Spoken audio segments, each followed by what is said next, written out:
watch it, at least I hope we'll watch it, after it's recorded. Okay, so the recording is on, and let's get it started. So welcome, everyone. I know a few of you were already on earlier. For those of you that don't know me, my name is Todd Federley. I'm the Learning Chair of EO Ottawa, and it's my pleasure today to introduce our keynote speaker. Bruce M. Firestone is best known as an entrepreneur and founder of NHL hockey team, the Ottawa Senators, their home arena, Canadian Tire Center, and the Ottawa Senators Foundation, a children's charity, as well as author, professor, coach, consultant, mentor, real estate broker with Century 21 Explorer Realty Incorporated, Ottawa Business Journal columnist, novelist, and urban guru. Professor Bruce is an effective keynote speaker for organizations with a positive focus on creating opportunities for their stakeholder group. Bruce is a leading expert in business modeling for both PB4Ls, so personal business for life, and real estate investment and development. He is also a strong proponent of innovative self-capitalization techniques, colloquially known as bootstrap financing. Firestone also advises counties, towns, and cities, as well as economic development agencies on how to develop live, work, play, learn, shop, grow, make, build, affordable, diversified, sustainable, investable, neo-urbanist communities based on the principle that nothing is sustainable unless it is also economically sustainable. That's Bruce, right. That's a mouthful. That is a mouthful. Sorry, Todd. He has a PhD in urban economics from the Australian National University in Canberra and his Master of Engineering Science from the University of New South Wales in Sydney, as well as his civil engineering degree from McGill University in Montreal. Today, Bruce is going to speak to us about taking care of business while also remembering to take care of you. Effective ways to strengthen your personal financial situation so you can take care of yourself and your family for 3 generations. And Bruce, welcome to EO Ottawa.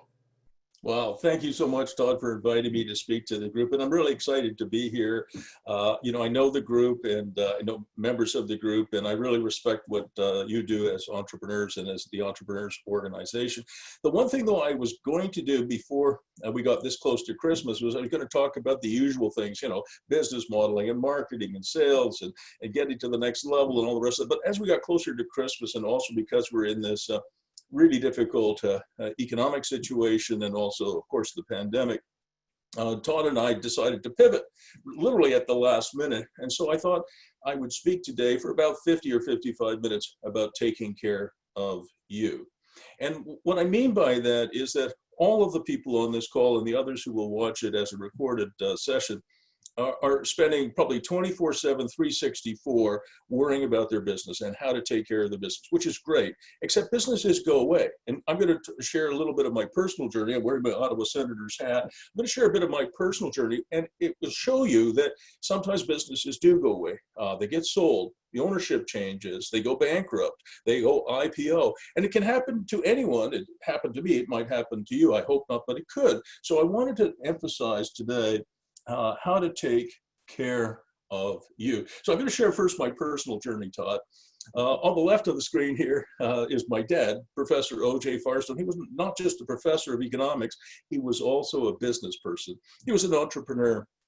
And he loved not only the study of economics and research, but also being out there like you guys, battling away.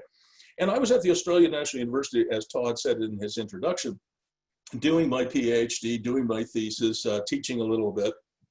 And I had a young family, then just one son at the time. I have now 5 kids. And my dad came to see me and he said, Bruce, can you come back to Canada just for 6 months, just for 6 months? I was on track to be a professor, Todd. And so his business wasn't doing very well. So I came back. And sure enough, I found out that my dad had invested with 3 partners in something called roller disco rinks. Now, a lot of the people on this call are going to be too young. They don't even know what a roller disco rink is or was. And I didn't know either. I don't even know if they had disco music in Australia. I had never heard disco. But anyway, I came back to Ottawa just, quote, for 6 months. And here I am 35 years later. And I found that my dad and his 3 partners owned 6 roller disco rinks. These are huge buildings, about 45,000 square feet, almost a full acre, under one roof, on one level, column free. And it had these, a beautiful floor and disco lights and disco music. And I thought, oh, I better go and check it out, see what's going on. So I rented a pair of roller skates. I had never roller skated in my life, but I used to play hockey, so I thought I could handle it. And I go there, and they play this disco music, and you go round in circles. And then they stop the music, and the lights go down, and everybody stops. So I stop, and then they start the music again, and you go in the opposite direction for a little bit of time. So after about an hour of this, I took off my roller skates, and I thought, this is a really terrible business. So I went to my dad's partners. They were 50-50 partners. So they were 50-50 in the buildings and the land and 50-50 in the operating business. And I said to the three partners, I said, I'll tell you what, I'll trade you the half of the operating business that we own for the half of the real estate that you own. And we'll stick to real estate. I know something about real estate. I do have a PhD in urban economics. I have a couple of engineering degrees. Maybe I know something. I was in my 20s. I know something about real estate, but I don't know anything about disco. And I remember the three older fellows, they were in their 40s then, telling me, oh, Bruce, you're a young guy. You don't know what you're doing. The disco business, the roller disco business, it's a cash cow. And I said, tell you what, guys, you keep the cow. I'll keep the boring real estate business. And so they agreed to that, even though they were telling me I was making a mistake. And I said, maybe so. 18 months later, Todd, they went bankrupt. And so what happened then was I had 6 empty warehouses, giant warehouses, empty, no tenants, no cash flow, nothing, and thinking, what do I do next? But it was the 1980s. And again, many of your entrepreneurs on this call won't know what MBWA stands for. I have to remind myself, it's management by wandering around. It was a hot management concept in the 80s. I don't know if you remember that, Todd. But anyway, okay. Anyway, so what it was, they wanted tech companies, it was an emerging tech scene then, wanted one level. So they wanted their developers, their coders, their product managers, their marketing people, their admin, their HR, their management people, all on one level, because the idea was that the most valuable meetings that you will have are sort of the 10 to 15 second or 1 or 2 minute meetings that you'll have, passing in the corridor, meeting at the water fountain, at the photocopier. And there was some merit to that. So what happened next was we had these 6 beautiful buildings, and they filled up with these wonderful tech clients, growing at an incredible rate. It was an exciting time to be in tech. It still is, of course.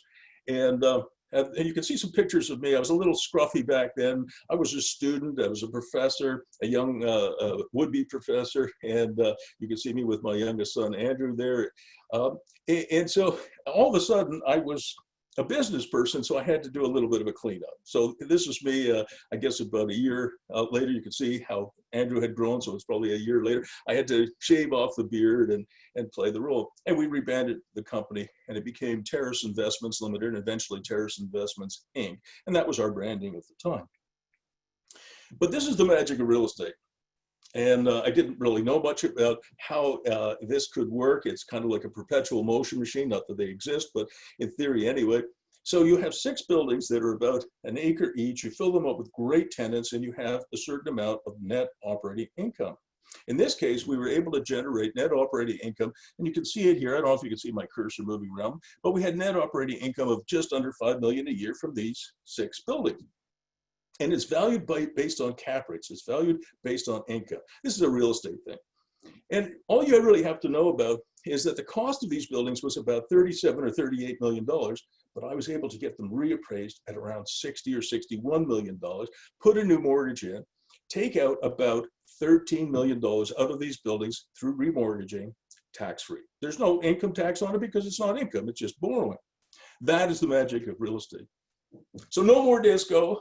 I wanted to do other things. So I built shopping plazas and office buildings. I did land development, did dozens of subdivisions, built more than 1,200 homes, and I was off to the races and having a lot of fun and growing a family. And the business was pretty small when I came back to Ottawa. I think it was 1983. It was doing about $350,000 a year. But 9 years later, it was doing about $120 million a year, which doesn't really sound that much today. Here we are 30 years later. But back then, for a small town like Ottawa, it was a fair number and good growth. So one of the things that I do, I did as a young man, is I didn't have a mentor or a coach. And maybe if I had, I would have had more success, because basically, I'll tell you, I'll share this with you, Todd, and all the listeners today. If I thought something was interesting and I thought I could do it, I would do it. The people who have the most success in business, doesn't matter what kind of business, are people who are very focused. But I didn't have that. And I didn't have anybody to tell me, hey, Bruce, you're doing too many things, which I was. So I asked myself this question: what does Toronto have that Ottawa doesn't have? I just thought, hey, maybe there's something else I could do that'd be new and exciting. And I said, oh, Toronto has a zoo. I'm not too interested in animals. They have the Princess of Wales Theater. It probably doesn't make any money. So then it occurred to me, well, wait a second. Toronto has the Maple Leafs. And I said, gee, I wonder if Ottawa's getting big enough now to have an NHL team. And maybe we could be the bidders, and maybe the NHL will expand again. So I had two key guys who were working with me. It was a small group, and they were Randy Sexton and Cyril Leader, who are co-founders of the Ottawa Senators with me. So we used to play pickup hockey. Those two guys were much better players than I was, but I played with them. And after one of our pickup games, I said, Randy, Cyril, hang back. I got an idea. I said, I think the NHL is getting ready to expand again. I think Ottawa's big enough, to sustain a team. And I said, maybe we should be the bidders. And Randy Sexton right away, he's an MBA from Clarkson in the States. He's a big hockey guy. Gets up, yeah, let's do it. And Cyril Leader, who later on became the president of the Senators, and he's a chartered accountant, was much more cautious. He said, whoa, wait a second, Bruce. How much is it going to cost? That's a typical accountant question, don't you think? So I guess 35 million. US dollars, because that's what NBA expansion franchises were going for back then. But the franchise fee turned out to be about 50, it was exactly 50 million US dollars. So of course Cyril said again, well, how are we going to pay for it? I said, aha, I have a plan for that. And it was a very simple plan to bring back the Senators. What I said is, Cyril and Randy, let's buy 600 acres of land, which we did eventually do. Let's put an NHL expansion franchise and an NHL caliber arena, which we called the Palladium back then. It's Canadian Tire Center. Put it in the middle of this thing, or put it in this land assembly, and drive the value up of the other 500 acres that we don't need. Sell off that 500 acres, put it in an armored truck, take it down to New York, to Park Avenue, and give it to the National Hockey League. So if you sort of see the plan, it's kind of a bootstrap thing, right? Self-capitalization is something I've specialized in tech, in real estate, and in entertainment, you name it. I really believe in self-capitalization models. So this was really a way to self-capitalize, right? You have 600 acres, you buy at $12,000 an acre, 7.2 million. It goes up by 100,000 an acre. You've got an extra 50 million bucks. The math is easy. I wanted to share this picture with you. This is me in the middle. On my right is Cyril Leader, and on my left is Randy Sexton. And no jokes, please, about how young I look there and how old I look now. None of that, okay? You can't put that in the chat box. And the reason for that is my mom told me that hockey years are 2 for 1. So when I turned 49, my mom said, well, now you're older than me, Bruce. And I think she was kind of right. Anyway, this is our team. And one of the things I wanted to say to the group is you don't need a huge number of people to change the world, to change your world. But if you have the right people, it's incredibly important. So other than the decision to start your businesses, which you all have done, the next most important decision is who you have on the bus with you. And I didn't make that up. That's a Warren Buffett thing. So now we bought the 600 acres of land and we put an NHL bid together. So we've spent about 10 million bucks putting this deal together. And I go down to Palm Beach with my group. We had about 120 crazy fans down there with us. We had sold 15,000 reservations for season tickets. We had hundreds of thousands of people in Ottawa rushing to their radios every hour for an update. And the night before we actually got the franchise, one of the members of the Board of Governors comes up to me and he stands about 8 inches from my face and he says, Mr. Firestone, there's just one thing I want to say to you. I said, yes, sir. You got to remember, he's a voter. I got to be polite. He says, you will never, ever, ever get a franchise in Ottawa. I went, whoa. We've spent $10 million. We've taken some money from 15,000 people. We've got 500 sponsors. for the team, another form of bootstrap capital. And here's a member of the board of governors. The next day he's going to vote against us, and he's telling me we'll never get a franchise.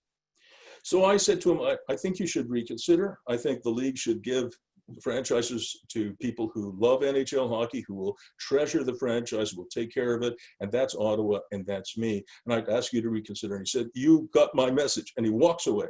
I went, whoa. So I go and sit down at our table, and for the guys on the call here, when you're under stress, maybe your voice goes up an octave or two, and Cyril comes over to me and says, anything, you okay, Bruce? I was very white and, just shocked, really. And I said, well, I'm fine, I'm good. And then Randy comes over, I answer in the same, squeaky voice. And finally, Norm Green, who owned the Minnesota North Stars, which are now the Dallas Stars, came over and said, what's going on? And I told him what had happened. And he said, look, Bruce, that's one vote you're not going to get, I guess. But he said, I remember this, get that schmucky look off your face, kid, and get out there and hustle. And I went, my God, he's right. Maybe that's a vote I won't get. I'm going to go get the other 20. There were only 21 NHL teams, and next year there'll be 32. So this is a picture of me just after getting the word that I'll never, ever, ever get a franchise in Ottawa. I was pretty upset, as you can imagine. But Norm Green really basically kicked my butt and got me going again. The next day, the board of governors meets, and we have to wait for a decision. And at 1 o'clock, or a few minutes after 1 on that day in December 1990, the NHL announces that teams have been awarded to the cities of Ottawa and Tampa. It was a wonderful, amazing, great moment. You can see some of the headlines here on the screen. It was really special. And when I was standing next to the president of the National Hockey League, John Ziegler, at that time, I asked him, I said, John, this is great. What was the vote for Ottawa? And he said, what do you mean? I said, well, how many votes did we get? He said, it was unanimous. I said, it was unanimous. Yes, everybody voted for Ottawa. In fact, you were in first, and then we brought in Tampa. And I said, great. That one guy who said, I'll never get a team, voted for Ottawa. I went back to Ottawa, and we raised $22.5 million and sold $22.5 million in season tickets in 10 days. So we collected that money. And at one point, we had, I think, $5 or $6 million just heaped up in cash. I thought people would bring credit cards and checks back then, but no, it was like they brought their piggy banks. We had like millions and millions of dollars, and we had lonely accountants in there counting $5, $10. It was really crazy, 10 days. And after that, I got a call. And it was a call from the member of the board of governors who said, you will never, ever, ever get a team. And he said, Bruce, do you remember that comment I made before you were awarded the franchise? I said, I don't think I'll ever forget that. And he said, I just want you to know what we did. Myself and 3 other members of the board of governors got together, and we decided to go up to every single bidder. Hamilton, Milwaukee, Seattle, St. Petersburg, Tampa, I'm missing a few. We went up to every one of them and said exactly the same thing. You'll never, ever, ever get a franchise in Hamilton, Seattle, Milwaukee, Houston. We wanted to see who would be discouraged, who would quit, and who wouldn't. And the only 2 people who continued to lobby and press for an NHL franchise were you and Phil Esposito. Phil was representing Tampa Bay, the Tampa Bay Lightning. And we gave you the franchises. I said, wow. It was a character test. So it turns out they don't give franchises to cities, they give them to people they trust. And that's another thing I wanted to say in this opportunity that Todd has given me to speak to you. And that probably the number one thing, almost certainly in life, is trust. You trust your wife, you trust your husband, your partner, your business partner, your life partner. It is a wonderful thing to have at least one person in your life that you can completely trust. And if you build a reputation in your business ecosystem that you are a trustable person, sure, we all make mistakes, but not acts of commission, you will get cut a lot of slack in life. So anyway, I came back to Ottawa, and for those of you who know ancient history now, we had a change in government. And Mr. Ray, Bob Ray, leading the NDP, became the premier of the province of Ontario. And a few weeks later, Phil Esposito calls me up. He's really excited. He's in Tampa. They're organizing to get their team on the ice. And he said, I got a call from the governor of the state of Florida. And I said, well, what did he say? And he said, oh, well, welcome to Florida. You brought the National League to Florida. We're certainly happy. This is before the Florida Panthers existed. We're happy to have you here. If there's anything I can do, call my office and we'll make it happen. And they said, Bruce, how was your response? How was your reaction, when you got back to Ottawa, when you got back to Ontario? I said, well, Phil, not quite as good as yours. We got a lawsuit. So our government sued us. We were going through a zoning change for what became the Palladium and the Canadian Tire Center. But Bob Ray and the NDP were very strong in Hamilton, which was one of the bidders that was not successful. And they had this cockamamie idea that somehow by squashing the Palladium and our building, that somehow the franchise would move on wheels to Hamilton, which was not the case. So there was a 13-and-a-half-week hearing. I was on the stand, Todd, for 3.5 days being cross-examined by Ontario government lawyers. But thankfully, we were able at the tribunal to be successful, and we obviously were able to put a team on the ice in 1992. This is the first-year team. I'm in the middle there with the blue shirt. We were able to build our building, so I'm quite proud of that. But what I didn't know then, and what I can share with you today as part of my journey, is here are the 3 quickest ways to get poor, at least that I know of. Get divorced, buy a horse ranch, and buy an NHL team. There's an inside joke in the NHL that the second happiest business day of your life is the day that you buy an NHL team, obviously the happiest of the day you sell it, and because they do lose money. I think the NHL this year, obviously because of the pandemic, is going to lose at least $1 billion amongst 31 teams, at least $1 billion. It could be more than that. So I've only done one of those 3, Todd, but I'm told the current owner of the Ottawa Senators has done all 3, so I'm a little bit ahead of him. However, going back to the mid-2000s, the Canadian dollar, when we bought the franchise, was at about 90 cents, 89 or 90 cents, and it went down to as low as, I think, 62 or 63 cents. And our payroll went from 6.5 million to 85 or 86 million. So you're not getting any more productivity. You still have the same number of players. You're just paying them, multiples. So don't do that in your own business, okay, guys? That's a bad plan. So the Canadian dollar went down. Our payroll went up by multiples. And there I was, age 54, middle of the 2000s, the team goes broke. So everything I had done, all of the neat stuff I had done, all the buildings I had built and everything all went away. The house went away, everything went away. And, I was still responsible for, I have 5 kids and a wife and a mother-in-law. And there I was at age 54. And that's why the theme today is maybe don't do what I did.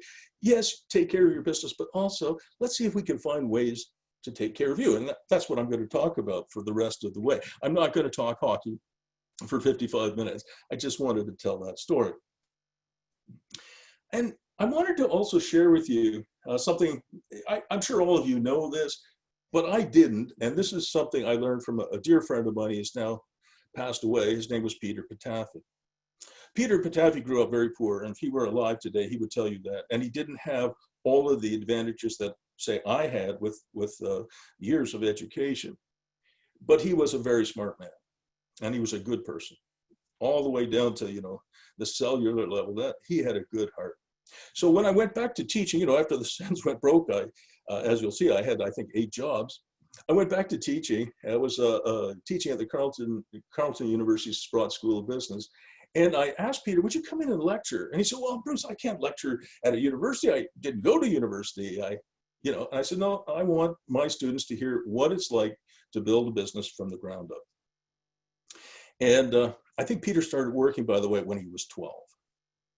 Anyway, so he comes to the class and he talks about his business model, which I'm going to show you in a minute. But he also says, here are the 6 things that he believes an entrepreneur should do. This is the ethics of being an entrepreneur. First, take care of your business. Second, so your business can take care of your family. Third, so your family can take care of you. Fourth, so you don't become a burden on anyone else. Fifth, so you can take care of other people. You have some capacity to do that. And sixthly, so other people can take care of you. It's a big circle. And I thought, oh, well, that's very good. So I wrote it down, and I've never forgotten it. That's got to be now 25 years ago. And one of my students, she puts up her hand and says, Mr. Patafi, surely you've made a mistake. Surely your first priority should be take care of your family, not take care of your business. And he said, no, miss, I don't agree with that. He said, do you know what the #1 cause of divorce is? And she said, I guess because you don't love them anymore. And he said, I don't think so. I think the #1 cause of divorce is financial pressure. When you've got creditors calling you at 7 o'clock at night when you're sitting down to dinner, saying, when can we expect a payment? That's pressure, that's stress. And he said, I really believe you have to take care of your business so it can take care of your family. And I wanted to share that with you because I think it's really important to tell your partners, your life partners, your business partners, that this is your life point of view, that you're taking care of the business, not because you want a nicer car, that's a nice thing to have, but because you want to take care of yourself and your family, and you don't want to be a burden on others, and you want to be able to give back. Anyway, that's what I believe too. But I want to share with you Peter's business model. I have been building business models since the sort of early to mid 1990s. So I've been at it before it was a thing. I think I might have been one of the first academics in Canada and maybe one of the first in North America to jump on this. And I don't find, and I bet you most of you don't find, 40-page business plans too useful. You know, most banks, want you, and maybe your board of directors want you to do a business plan, but most people don't really read a 40-page business plan. So what I focus on is business modeling, which is the engine of your business. So this is Peter's business model. It's one page, it's mostly graphical, it's very easy to understand. And so what Peter did was he started a moving and packing supplies company. Kind of very humdrum. It's not exciting. It's not like putting a man or woman on Mars. But he started a moving and packing supplies business. But before he started the business, he was working for a packing, moving supplies business. He didn't really know what he could do. He saw an ad probably in those days in the classified section of a newspaper. Today it might be something else. But back then, he went and applied for a job. And the job he applied for was with a packing and moving supplies company. And the president of the company said, look, Mr. Patafi, and he was a young man then, I'll take you on, but just on commission, I'll give you 10% of anything you sell. And the guy was thinking maybe he'll sell $150,000 a year of moving packing supplies. Maybe I'll have to pay him 15 grand. 3 years later, Peter gets called into the president's office. And the president said, Mr. Patafi, Peter, we have a problem. And Peter said, whoa, what kind of a problem? And the problem is you're making more than me, says the president. And Peter said, is that a problem? He said, well, yeah. And I have a suggestion, because by that time, Peter was selling, listen to this, $3.5 million a year of moving. He was by far the #1 sales guy. $3.5 million of moving package supplies. That's a lot. And he was making 350 grand for himself. And now he had a wife and 3 little kids. And so Peter said, great, I've always wanted to have a job, not just be on commission. So the president said, yeah, I've got this great offer for you. I'll put you on salary. Peter says, sure, how much? And the president says, $85,000. So Peter goes, wait a second, I'm making 350 now. I don't think so. So right there and then the president fires him. And Peter didn't want to go home. He was a proud man, and tell his wife he'd been fired. And the company refused to pay. He was owed about $150,000 of back commissions. They said, we're not paying you. Too bad, sue us. So Peter went to Tim Hortons or the local coffee shop and just sat there thinking, oh my gosh, what am I going to do? I've got a mortgage. I've got a family. I've got to support them. So he said, by this time, he's in his mid-30s, maybe late 30s. He only knows one industry, moving and packing supplies. But he had a very important insight. And this is how a business model is important. And Peter understood intuitively the importance of the engine of your business. He had noticed that working for this other company, when John and Jane would order packing supplies because they were moving, the company would deliver those supplies to the moving company, and the moving company salesman or saleswoman would deliver it to the homeowner. And Peter went to all of the clients that he had and said to them, how about this? Instead of me, I'm going to go into the business on my own. I'm going to call it Patafi's Inc. Instead of delivering the boxes and other things that people need to you, and then you re-delivering them, I'll deliver them direct to your customer. You just, back then, you just send me a fax. Today would be different. You'd have an app. But back then, you send me a fax. John and Jane need this many boxes and this other kind of stuff, and we'll deliver it there. So, and we'll give you 15% of the sale. You will never see anything. It's money for nothing. Peter ended up with 97%, better than Microsoft, 97% of the moving and packing supplies businesses in Ottawa. It was crazy, and it was very, very successful. The business model really made a difference. And of course, Peter's personality counted. So business models today, that's 30 years ago or 25 years ago. Business models today are all about analyzing the engine of your business and looking at not one dimension, but two dimensions. So you have to ask on the demand side, what do the customers of my customers want, or my clients of my clients want? And on the supply side, at least two dimensions. You have to look at your supply chain in two dimensions. Walmart is famous for looking at their supply chain all the way back practically to, pulling metal out of the ground. All right. So looking at your business model and understanding that there's more than one dimension. Shopify, which is a big tech company based in Ottawa, they understand that. I trained them on that, to think not about what their customers want from Shopify, but what the customers of their customers want from their customers. Because the idea is to make your customers more successful, then they buy more Shopify products. So if you ever get a call from a Shopify advisor, he or she will not be talking about what you should buy from Shopify or what new services. They'll be talking about how to help you sell more stuff on their platform. So they understand it. This is just an example I picked out for you guys of something like that. Lululemon bought the mirror. If you know what the mirror is, you hang it on your wall or you prop it up against your wall. You can do yoga classes, et cetera, all kinds of physical activity. So if you're home-based, you can do this. I do yoga twice a week with my wife. And I'm sure Lululemon is going to allow you to try on virtual yoga outfits, and with a swipe, you'll be able to buy them. They'll show up at your door. So the mirror is definitely complementary to their business. So you want to think about your business in multiple dimensions, and you want to think about over-delivering, under-promising and over-delivering. But it's a $2,000 mirror, and that's a pretty expensive mirror. But look at the pop that they got on their stock. You can see it on the screen there. Once they bought the mirror, their stock, Lululemon stock, went up by more than a third in a very, very few months. And then, of course, what else do they need, right? So you buy the mirror, that's great, but you need a subscription. So I know Lululemon are hoping to have 50 million of these things out there. They're charging $39 US a month for a subscription. If you take 50 million mirrors out there and $39 a month, that is the holy grail of business. So the other thing that I coach a lot of the clients that I coach on is the holy grail of business is committed monthly recurring revenues. You all know that, not just one-off stuff. So obviously Lululemon understands that model. Delight, surprise, add complementary services. Very important. Check your business model twice a year. I'm now going to show you some real estate examples. So what I sort of coach on these days is have a personal business for life, one that you own and control that hopefully won't go away. Mine is coaching. What yours is whatever it will be. I wanted to share this one with you. This is a client of mine who owns this. I don't know. Todd, just give me the thumbs up if you can see my cursor moving. Okay, so this is a long, skinny building in Kitchener-Waterloo. It's 80,000 square feet. It's a long, skinny building. And my client's name is Shadi Fahal. And I really like his first name. So we call this model the Shadilac Workspaces. And the tagline is making things happen. So he was able to buy this 80,000 square foot building for $1.2 million. Right? In Toronto, you can't buy a townhouse downtown Toronto for $1.2 million. I know, because I've got clients who are buying them at 1.7 or 1.8 or 1.9 million.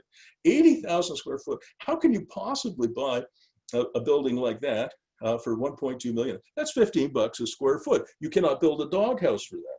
You cannot build an uninsulated garage. An uninsulated garage would be $85. The reason he could buy it is that it's very substandard. It only has 11'2" ceiling height. So I like to buy property that is what my dad would have called, probably not politically correct these days, but he would have called it handicapped property. And I buy that, and many of my clients do. And the reason I wanted to show you this real estate model is that a lot of the people that I coach, when they think about their retirement plan, they do think about maybe owning some real estate, their house, and maybe a few others. But for them, The only model that they can think of, most people, is I'm going to buy a townhouse, rent it out, hope I make some money. But there are a lot of other real estate models that are much better than that, in my opinion. And we probably have 80 of them, or maybe a bit more than that. And this is one of them. So Shadi bought this with the idea, because it's only got 11'2" ceiling heights, and most industrial users want 18 feet or 24 feet. Amazon's building 60 feet now, was to turn it into small workshops. And even before the pandemic hit, everybody was developing some kind of side hustle. So I encouraged him, because we've been doing this all across Canada, the United States, with clients of mine. We've been doing it for 6 or 7 years and having a lot of success. And because of the pandemic, the gig economy has just boomed. So what was a good business model before, in my opinion, has become a great one. So a typical little workshop, I've got a building like this, and I've got a lady who makes handmade soaps. I've got another artist who makes furniture out of wood pallets. Who knew? So you've got lots of these gigpreneurs, and this is just Shadi sketching things out as he was getting ready to buy this building. And within a week or two, he was building these small workshops. What I want to show you, though, is what the financial implications of this is. It can be life-changing. So he bought the building. You can see it here for $1.2 million. He's going to build these 100 of these little workshops in the building. He's got some architect and engineering fees, financing fees, interest costs, a big contingency allowance because it was his first time doing it. So he'll end up with about $2.2 or $2.3 million cost. And I didn't really want to show this, but his cap rate, his ROI, is so high, it's over 50%. And it's so high I didn't want to show because it's almost unbelievable. And the fair market value cap rate that applies to get the valuation on this is probably 5.5%, but I didn't dare use it because the numbers would be stupid. So I think his building will go from being worth about 2.2 or 2.3 million after completion. I think he'll get an appraised value over $14 million. Which means that he can remortgage it at 65% loan to value, which is fairly conservative, and he can pull out $7 million tax-free in cash and do something else with it. Right? Does that sound familiar? I mean, obviously, I've been doing this since the 1980s, so I haven't really, again, I haven't put a man or woman on Mars here. Now, I want to just go in a different direction now. At the beginning of the pandemic, I got asked, Bruce, I've got $40,000. What do I do with it? Do I buy gold and put it under my mattress? Do I put some cash under my mattress? What do I do with it? And I said, well, maybe you want to do that. As a coach, I'm not a boss. I just have some suggestions. But I said, there's some simple things that you can do with $40,000. This is the single hottest trend in real estate. It's called the Microsuite. And the microsuites are anything from as small as 145 square feet to typically 300 or 400 square feet. This one that you see on the screen here is probably about 330 square feet. It has a bed area, a sleeping area, a bathroom, a little micro kitchen, an entertainment area, place to work, and hopefully some access to the outside. It was hot even before the pandemic because roommates are always arguing who ate the last piece of pizza, whose turn is it to clean the bathroom, who drank the last of the beer. They're always arguing. And now if you have a roommate and he or she is working at the ICU, there's a health risk too. So nobody wants roommates. Microsuites are super, super hot. So this is just an example of somebody getting a little bit older, Ken and Natalie in their 50s. They're hoping to retire. Maybe their pensions aren't quite what they hoped it would be. And they said, Bruce, what do we do? So I said, I don't know. So they invited me to come to their house. This is a small town in Ontario. And I want you to focus on the glass wall here and the porch or the patio up here. All right, can you see that? I want you to keep that in your mind. So when I went inside their house, it turns out they have not one, but 2 living rooms. I said, Ken, Natalie, what do you need for 2 living rooms for? Well, we don't, we hardly ever use this one. So this is the living room. I shot this photograph from this angle, and then I turned 180 degrees and I shot it this way. And I said, oh my gosh, Ken, Natalie, you have a perfect microsuite here with 8 feet of drywall, put in a shower and a micro kitchen. You've got your own little microsuite to rent. And this is the door that leads to that porch area. And so it's perfect, it has its own ingress and egress, its own little private area. I said, this is a fantastic thing that you can do. I did promise to tell you what a cap rate is. It's very simple. It's your net operating income divided by the current market value of the asset. And it works in real estate, but it works in pretty much everything else. And my wife and I have built quite a few of these Microsuites. My only job is to pay for them, but she's the project manager. And it costs about $40,000. And we furnish ours. So $40,000 includes all furniture, fit up, and equipment. And we make between $9,000 and $10,000 of net operating income. So we have a cap rate of around 23.5%. And Ken and Natalie actually did a little better than that. And it doesn't sound like a whole lot of money, but when you think about Canada pension plan, the average is about $690 a month. It's tough to live on $690 a month. Social Security in the United States is a little bit better. It's about $1,200 or $1,300 US dollars, but CPP averages $690 in 2019. And it's certainly better, 23.5%, certainly better than what you might get from your bank. So if you leave your $40,000 in the bank, or you have some gold coins and you stuff them under your bed, or you stuff some cash under the bed, again, 23.5% looks a whole lot better. A very simple thing to do. I wanted to show you another project that I'm really fond of. This is one that I'm doing with my wife in a small town in Ontario, Belleville, Ontario. There is an incredible change happening right across Canada, the United States. I don't know if you guys noticed the Airbnb IPO this week. I was watching one of the founders, one of the co-founders, on being interviewed, and this young woman who was interviewing, as she was interviewing, did you know your stock's trading now? It started out at, I think it's 70 or 75. And then it was 105. During the interview, it's 135. And then, I mean, he was just about to fall off his chair. It ended up at, I think, $145 a share, more than double, I think, the IPO price. And his net worth, while that interview was going on, went up, I think, by $5 or $6 billion. He made $5 or $6 billion while he's sitting there in the chair. That's a pretty good result. So what Airbnb has found is what's happening across North America is if you have an Airbnb in downtown New York or downtown Toronto, it's not very busy right now because there's really nothing to do. There's no nightclubs, there's no theater. I mean, not even a movie you can watch other than Netflix, and you can watch Netflix anywhere. But the small towns within an hour or two are booming. You go there and, Prince Edward County in Ontario, you can go for a wine tour or whatever. So my wife and I bought this building. You can sort of see it here.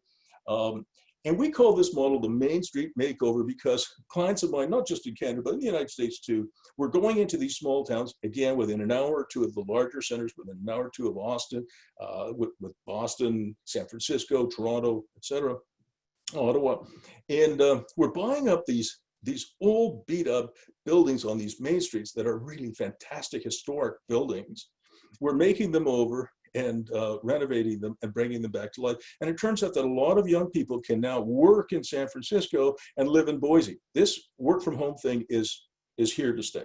And I have two tech clients who were renting apartments in the Mission District of San Francisco, $7,500 a month for a 2-bedroom apartment. They got permission, they moved to Boise, both of them, and they pay Boise prices and make San Francisco salaries.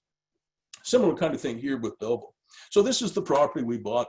It's got 3 retail stores here, 3 apartments here, and 6 microsuites already built on the 3rd floor. And I'll share with you the numbers. It's kind of ridiculous, really. We were able to buy this. It was a power sale, if you know what that is. It's kind of like a foreclosure. We were able to buy it for $280,500. It's about a 12,000 square foot building. So that works out to about $24 a square foot. So we didn't do as well as Shaddy. Remember, Shaddy's $15, but we did okay. And we're going to rehabilitate the building. Probably cost us about $1.2 million to fix it up. So we'll be at around $1.5 million total cost. But we can generate really significant net operating income with it, about $196,000 a year. Again, that's a lot better than the $690 a month from the Canada pension plan that I received, right? Because I'm old enough to get the CPP.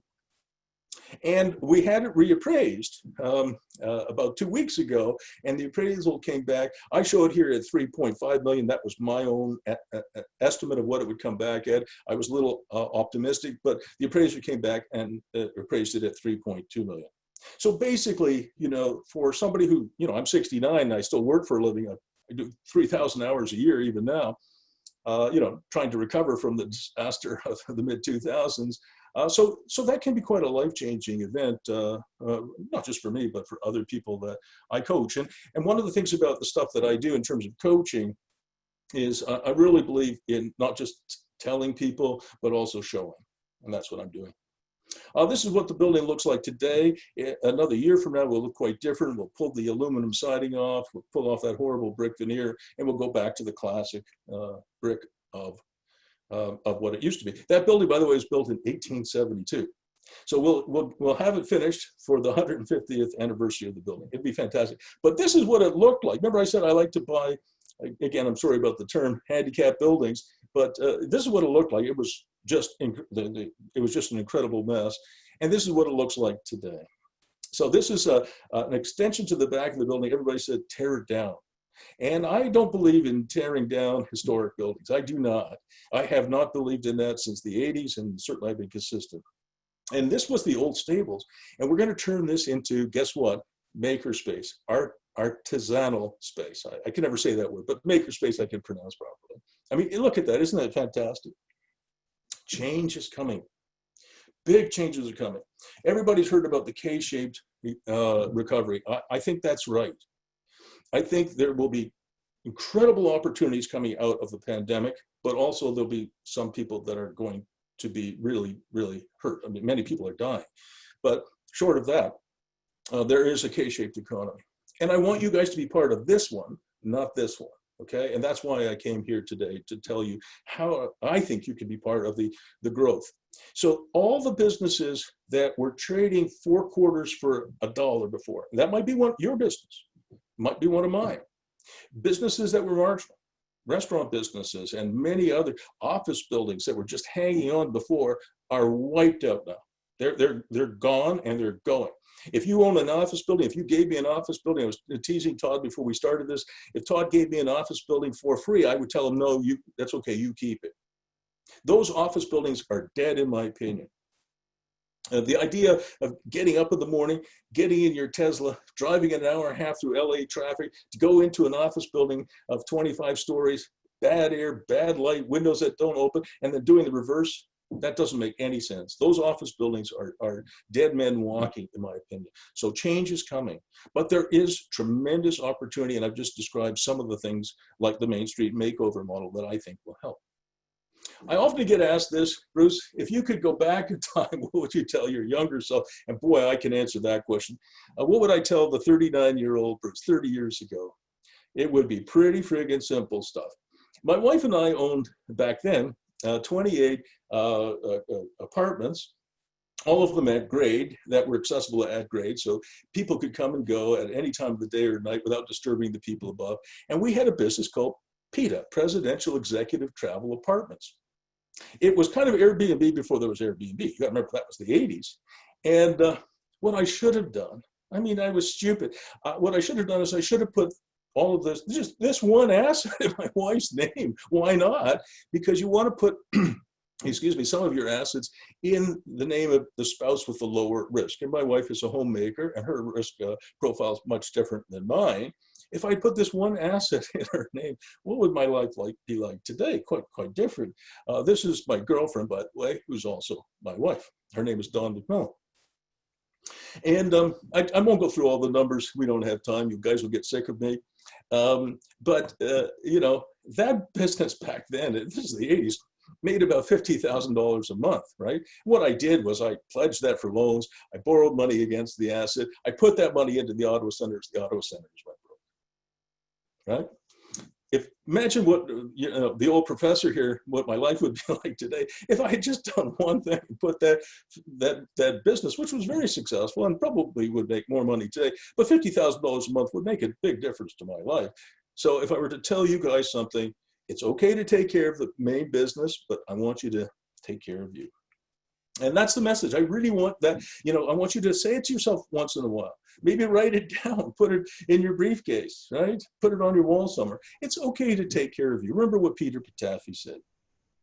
And a couple other things before we break. We're going to have a short break in a few minutes. You can have a cup of coffee or whatever, tea, or I'm going to get some water. I think Todd is going to distribute e-copies of a book I wrote called Don't Back Down. It's the real story behind the founding of the Ottawa Senators. But it's not just about hockey. It's also about real estate, and it's also my story. If you want to hear my story, people seem to like it. I sold several tens of thousands of the book, so I don't know. They seem to like it. And just to put it in perspective, you know, when the Sens went broke, we had $485 million in liabilities and just $650,000 in assets. My $55.6 million that I had put into the business, when the bankruptcy trustee distributed the proceeds of the bankruptcy, I asked my wife to come and open the check with me. It was a grand total of $3,500. So you can imagine what life was like. It went through a major change. That's what I coach people to avoid. Don't do what I did. And maybe that seems to be useful advice. And if bad things happen to you guys, because it happened to me, I give you 3 days. The first day you can feel sorry for yourself. I'm sure I did. And the second day you can be mad at, oh, it's everybody's fault except me. Of course, that's not true. And the third day you get up and you get a little bit of exercise and just get on with the rest of your life. You just have to be able to pivot. You have to be flexible and you have to be adaptable. That is absolutely essential. So I told you guys I had 8 jobs. I want to prove it to you. I went back to school, became a real estate broker. I taught 14 years at the School of Architecture at Carleton. I mentioned Sprott School of Business. I went back to being a real estate investor and developer. I started doing business and real estate investment coaching, which I really like doing. I became a chair of an international consulting group. I was vice chair of CIRA, which is the Canadian Internet Registry Authority. We were the ones who launched the .ca. It was very exciting back then. And I worked for a tech company called Momentous. I was the senior vice president there. So I think I had 8 full-time jobs. And this is the last point I think I'll make. But after the team went bankrupt, I said to my wife, well, my plan sure as hell isn't working. I think I should ask, talk to some top financial planners. And she echoed that quite vociferously. And my plan was sucking, and maybe I could learn something from somebody else. So I talked to the top 3, financial planners in Ottawa, and their advice was, sorry to say, it was absolutely terrible. I don't even remember the first 2, but the last one tried to sell me a life insurance policy that would cost me $10,000 a month. I wasn't even making any money. I obviously was going to say no to that. But what he didn't tell me is that he would get, if I was stupid enough to sign it, he would have gotten an $80,000 upfront commission. So I really do think the financial planning industry is not serving us well. So I created my own plan. I call it NewPin. It's just short for New Era Financial Plan. It's got 8 pillars: real estate investment, have some real estate investing, have some cash around, have a personal business for life, get some inexpensive term insurance, not life insurance, I'm afraid. Build an independent pension plan, keep your structure simple and your focus tight, which I didn't do. Learn how to pass on your hard work to your heirs efficiently and effectively, and give back to your community. And the Europeans have been doing this for a long, long time. This is the 6th Duke of Westminster. Unfortunately, he passed away at age 65. But, the Europeans have been doing this for hundreds of years. He was living on, he was scraping by $128 million a year from his real estate portfolio. And they started, believe it or not, in 1740. So these European families have been doing this for a long time. This is Grosvenor Square in London, which they still own. It's a fantastic development. And the Duke, and now they're on the 7th Duke, they have real estate in Los Angeles, in London, and I think in Vancouver as well. And there's Grosvenor Square today. So again, I just want to say to you guys, it's okay to take care of you. And it's my mission, it's kind of my last mission, at age 69. How long will I be able to work? I don't know. I'm going to work until I can't. But it's kind of my mission now to sort of spread this message, and Todd gave me that opportunity. I do want to just tell you, I do some coaching, and I've introduced about 3 months ago a very inexpensive program that's accessible, I think, to just about everybody. I've got this coaching program for $800 a year. That's not a month, it's a year. I have to charge HST, and it includes 2 coaching sessions with me and 10 what I call Burning Rock Solutions reports. If you're interested, let me know. The reports are really good. I wrote them, and the coaching interactions can be quite intense and useful. And it's called Burning Rock because of my last name, Firestone, Burning Rock. And I'll teach you in 2 sessions and through the reports how to build your own successful personal business for life, how to create an above average performing real estate portfolio with a good business model, how to take care of yourself and your family, hopefully for 3 generations. And if you're interested in that, just reach out to me. I want to say again, thank you very much. I am going to stick around, but if you want to get a hold of me, it's Bruce. Best way is email, Bruce at Bruce M. Firestone. You got to stick the M in there. That's my middle name, Bruce at Bruce M. Firestone. Oh, it's wrong. I put the wrong email address there. Bruce at brucemfirestone.com.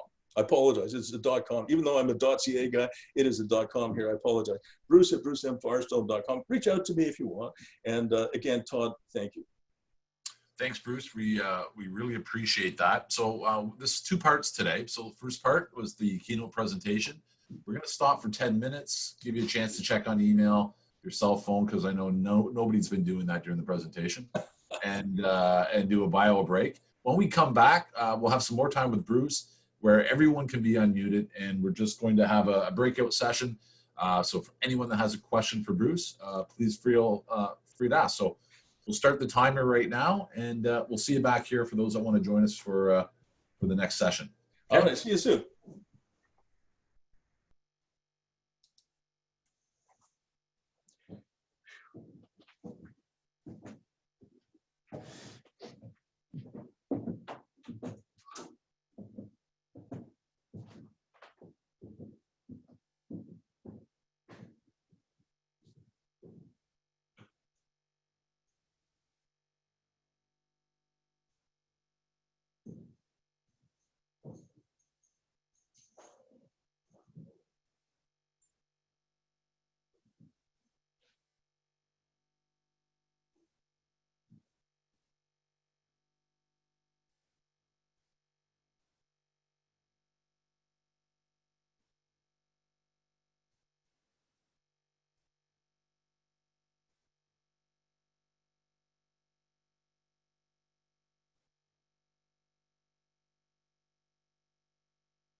Okay, Bruce, we're back. We've got a few seconds left before counter hits, but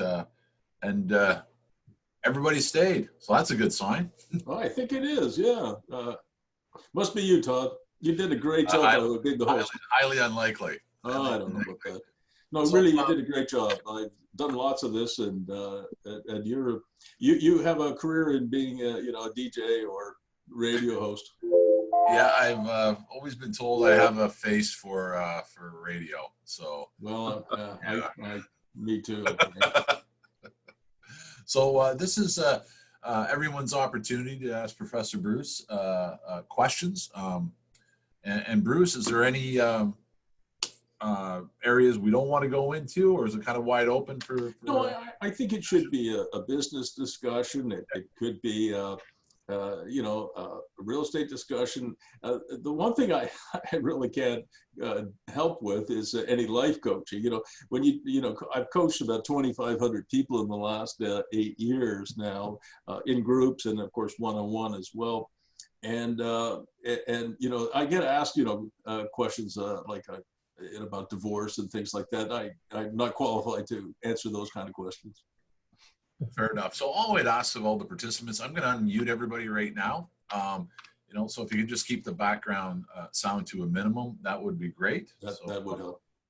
And maybe just with a hand up in front of the camera so we have an idea. And if you could turn your video on, that would be very helpful as well.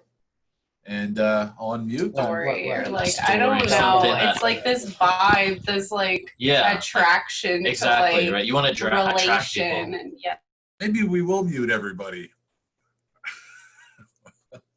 Yeah, rather than raising your hand. Yeah. Listen, just go ahead and unmute yourself and ask away. I'll do my best. And I'm here for you guys. I'll stay as long as you want me until you get fed up. And thanks, George, for wearing your Ottawa Senators jersey.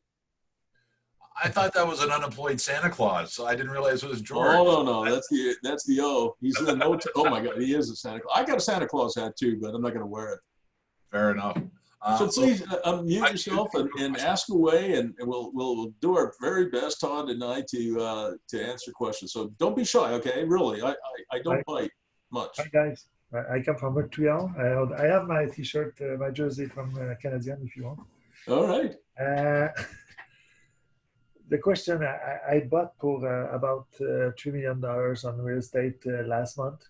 Okay, I bought 4 buildings, and it's so the invest. It's so profit. I see the profit. I see what I will sell a lot expensive.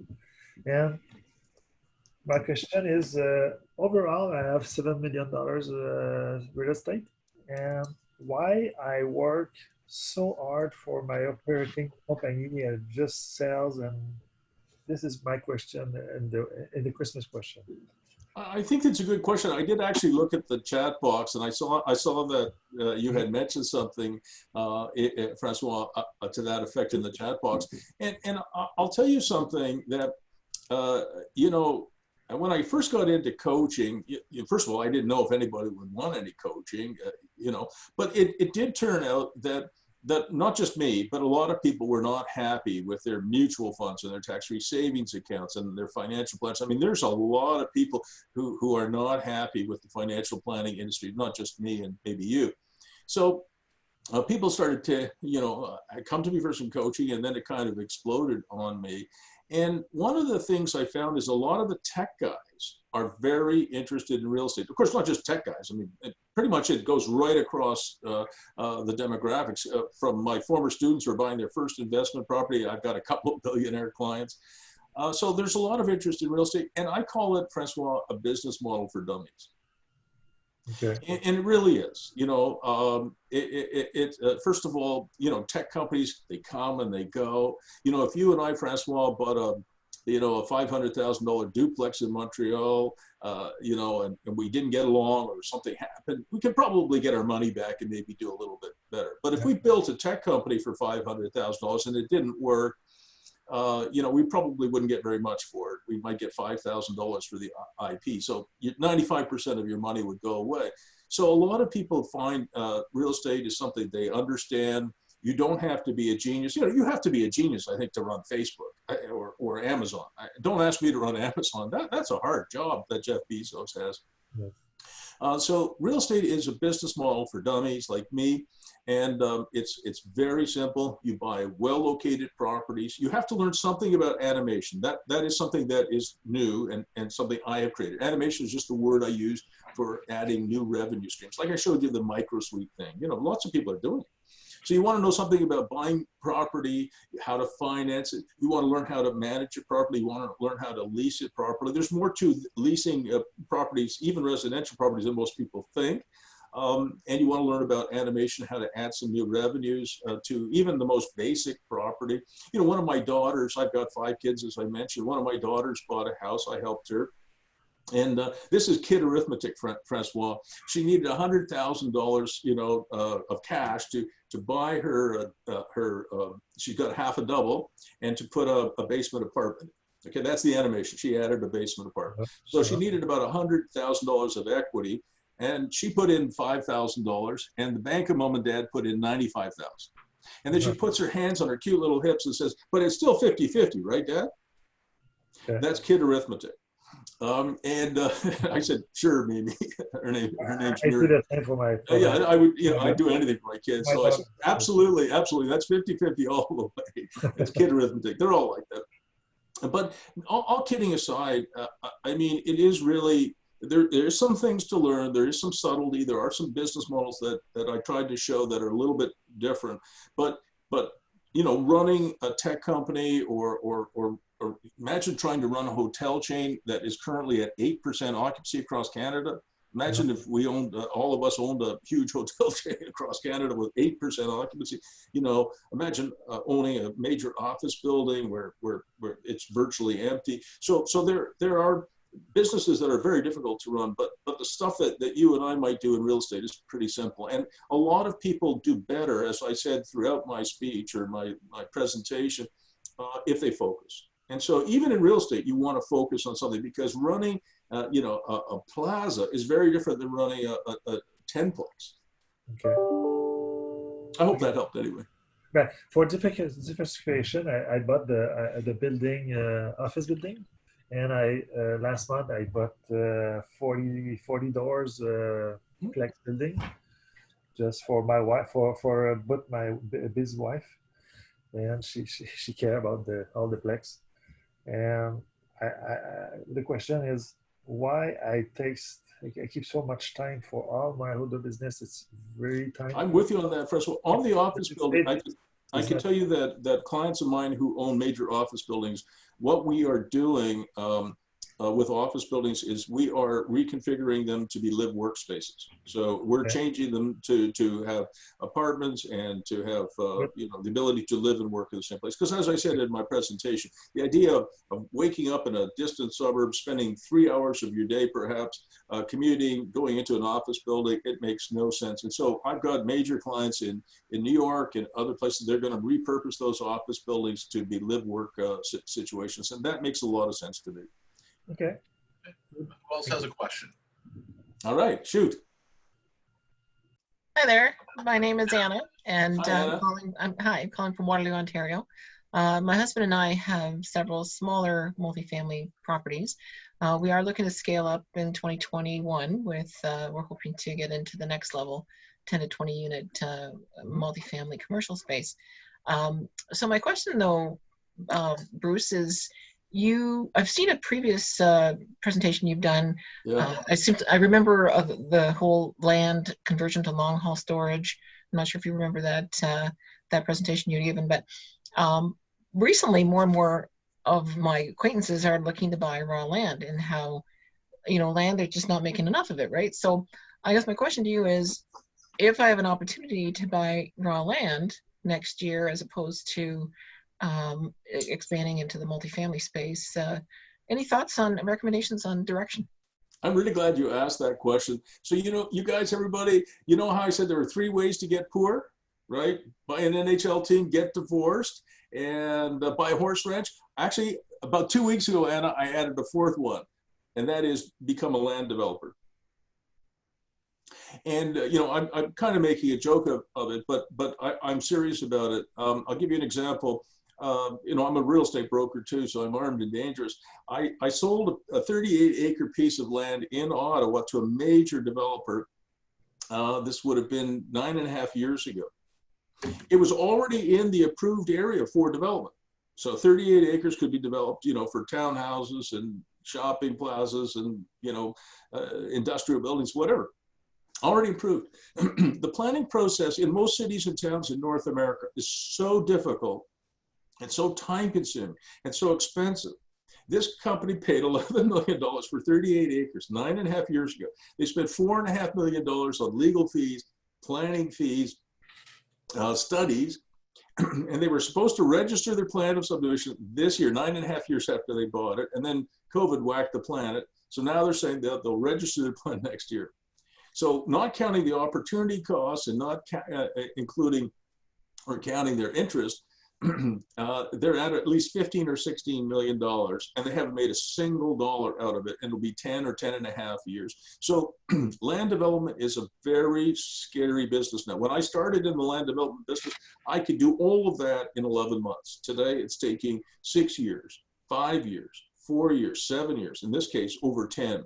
That is a killer.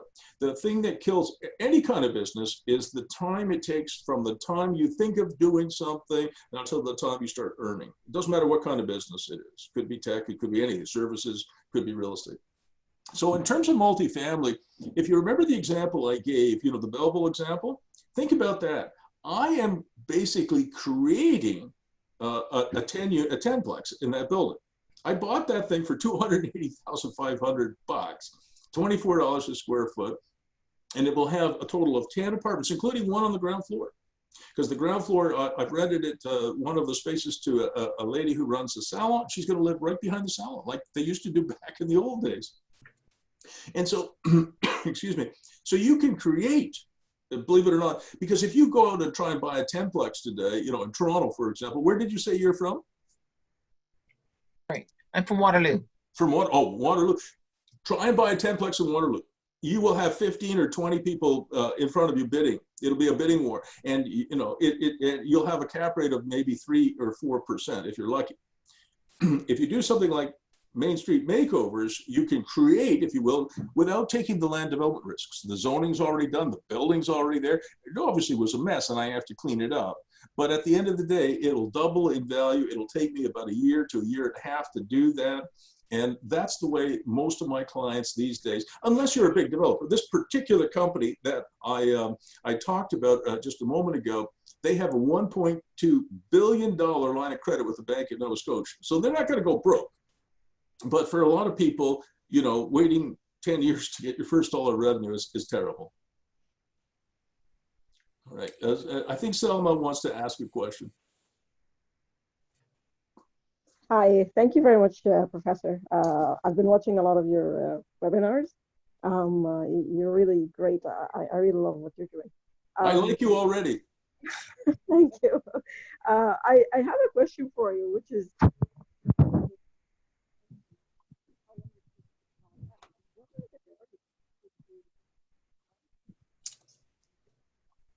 Selma, your microphone has stopped functioning. sorry, can you hear me okay now? Yeah, perfect. Okay. So I said, you've been in the business for enough time to answer this question. What are the barriers? Why is development taking way longer than it did when you mentioned it was 11 months? Now, why is it taking 6 years? What is it that the cities are doing different now that is really so when I was a young person, when I was in my 20s, when I got into this business, really by accident, and back then, cities and towns would use common sense, right? They would, the head of planning would use common sense. I'll give you an example. This is a very trivial example, but it happened to a client of mine. He owns a triplex and in a very good part of downtown Toronto. And he wanted to take the 2-bedroom unit on the ground floor and create 2 one-bedrooms. because, you know, the city of Toronto's talked, we need more housing, we need more affordable housing. And for the reasons that I talked about during my presentation, having, you know, microsuites is better than having a shared roommate situation. That's what people want today, for a whole lot of reasons. And so he had to put up one wall and add one bathroom, and it was going to cost $15,000. So he goes to see the planner in Toronto, and he talks to her. I was there. And she says, oh, you're going to need this study and this study and this study and this study and this study. She ticked off, I think, 6 or 7 studies. And I asked the lady planner, I said to her, excuse me, ma'am, how much do these studies cost in Toronto? She said, I estimate about $45,000. This is a $15,000 put up one firewall and put one. I think he had to also put in a micro kitchen. It was about 15 grand. And then she said, he's also going to have to do a streetscape heritage analysis. And, you know, I've heard of a lot of studies, but I had never heard, Salma, I had never heard of a streetscape heritage analysis. I said, well, that's a new one. I haven't heard of that. And she said, well, yes, because he's making a change to the building, he has to make sure that the streetscape is not affected because it's a heritage district. And I said, well, I don't understand. This ground floor suite already has 2 doors. It already has 2 doors to the outside. He is making no changes whatsoever to the building on the outside, none. You won't notice any difference. 2 doors now, 2 doors later. Oh, he still needs the study. Oh, how much does that cost? I asked. You know, around $5,000. You have to hire a heritage architect. So what happened is in the last 70 years is architects have given up, they've given over the design of cities to urban planners. Urban planners have a zoning book that is probably 1,000 pages, if not 5,000 pages, and they read it like it's the 10 Commandments in the Bible. And they don't use common sense. Well, obviously a heritage overlay study for 0 changes. So let me ask you, Selma, what do you think happened? Do you think he went ahead with this renovation or not? No, you're shaking your head no. The actual answer is yes, but did he do it legally? No. He just said, thank you very much. He walked out and he did it without a building permit. And I can't coach people to do that. I cannot. But I understand why he did it. Because the level of frustration with cities and towns, and I'll tell you something else. That you got me on my hobby horse now, so you're going to hear the whole story. I did a study, I did a study, and if the zoning codes today in the United States were the same as they were in 1960, so as permissible and permeable as they were in 1960 today, the US economy and the Canadian economy would be $1.7 trillion a year bigger. So zoning codes have really damaged our cities. We have, if you ever go to Florence or you go to downtown Toronto, you walk around old neighborhoods. They're very walkable. They're quite dense. There's all kinds of different uses there. And then you go to a suburb and you say, what the heck? That's the best we can do today. Well, it isn't. We're building better cities and towns from 1930 to 1950. In fact, going back to the 1880s, than we are today. And that is the dead hand of zoning. So I'm an anti-zoner for sure. All right, any other questions for me? Kirk? Oh, hold on, Kirk. There you go. Hi, Bruce. Thanks. I've enjoyed your talk. Full disclosure, I'm a certified financial planner and I'm a sponsor for EO. It's okay. I don't disagree with some of the things you said, so we're good there. I also was happy. I sold my office space that I have in Ottawa back in October because I felt I didn't need it because we're all working from home and lawyers wanted it. But now I'm wondering, and I believe I'm maybe different from a lot of finance planners, but I believe real estate should be part of everyone's portfolio. Right. So and including my own, and so I'm just trying to maybe get a sense of what you think. Like for Ottawa, I've been kind of looking around and trying to figure out, well, what's the future? Like you can rent, like even maybe not only, but you could rent, like I saw 10,000 square feet, all you do is pay the operating expenses. And I thought, geez, you can build little mini offices or whatever that are COVID friendly or something like that. So I just thought I'd put that out there and see what your thoughts are for. Yeah, so I I'm really glad you chirped in here, and I didn't mean to offend anybody, but having said that, I did talk to a number of financial planners, especially after I got into coaching, and I did say, look, why don't you encourage your clients to add real estate to their retirement plan? It doesn't have to be, as you saw in my presentation, it doesn't have to be, you know, buying, I don't know, the Taj Mahal or the Acropolis in Athens. It could be, you know, what Ken and Natalie did, you know, adding almost $10,000 in net operating income to their retirement plan by building a Microsuite in their principal residence, which they won't even miss because they have 2 living rooms. And every single financial planner said, well, why would I do that? I don't make any commission income on that. And they basically they got me out of their office in record time. And I thought, you know, I was really disappointed because I thought, you know, I could work with some of the financial planners to help their clients. And they just didn't agree because there was no commission income in it for them. And I said to them, you know, I do a lot of things as a coach and as a realtor that are pro bono. I do things for clients that maybe I shouldn't do, but I do, because I think if you always put your clients first, you're always going to have clients. But obviously not everybody agrees with that. And in terms of your situation, I mean, you've heard some of the stuff that I've talked about today.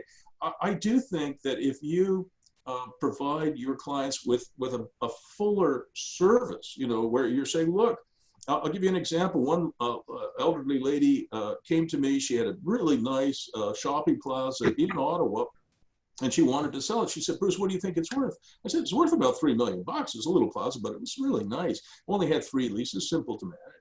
And she was making about $250,000 a year. And she said, well, do you want to sell it? I said, oh my gosh, I could sell this in a couple of days, you know, because I've got about 16,000 investors that I know all across Canada, the United States, and one of them is certainly going to buy it. But I said, I don't think you should sell it. And she said, why not? And I said, well, if you get $3 million, you'll pay a little bit of capital gains tax. Maybe you have $2.6 million left. I don't know. You put that in the bank at 1 or 2%, you might get $50,000 a year. Why is $50,000 a year, I asked her, better than $250,000 a year? I don't understand the arithmetic here. And she said, well, I never thought about it like that. And I said, I don't think you should sell it. And she turned to me, Kirk, and she said, this is the worst listing presentation I've ever heard from a real estate broker. This is the worst presentation you could possibly imagine. You know, you're here to do a listing presentation, and you're telling me not to sell. Well, I said, listen, if you want to sell it, look, I'm just a coach and a realtor. You're the boss here. If you want to sell it, give us the listing. It won't take me very long to sell it, but I don't think you should. And I said, what I think you should do is something different. I think you should put a $2 million mortgage on that, which I can help you do because I've got mortgage brokers who work for me. You take that $2 million, I said, and put $400,000 of cash in your bank. Just put it in your bank account, and every once in a while you can look at it and say, yep, there it is, $400,000 in cash. Just so it's there. You give you a little bit of comfort. And then I want you to take $100,000, her name was Sylvia, and I want you to take your husband, Norm, and I want you to go away on the most fabulous trip you can imagine, spend the $100,000, and don't come back till every dollar is gone. Oh, she said, I can't do that. I said, yes, you can. You're nearly 80. When are you going to spend the money? And then the other $1.5 million I want you to give to me. She said, oh, really? Why would I do that? Because I'm going to buy 15 duplexes for you. I'm going to put $100,000 down on 15 duplexes for you in Ottawa, and you're going to end up with a portfolio that is both commercial and residential, that's a little bit more resilient, and you're going to end up with more money, and you're going to have a lot more fun. And that's what she did. So I did make some money out of it, right? I mean, that wasn't entirely, you know, civil service, if you know what I mean, because I have guys who are buyer agents, men and women who are buyer agents, and they do that, and we do get paid commissions. But what's beautiful about that advice is she doesn't pay those commissions. Typically, the seller does. And so we did make some money out of it at Century 21 Explore Realty, where I work. But I do think that you know, what I would suggest, I mean, again, you don't have to do anything, but what I would suggest is I think financial planners should add a coaching practice to their model.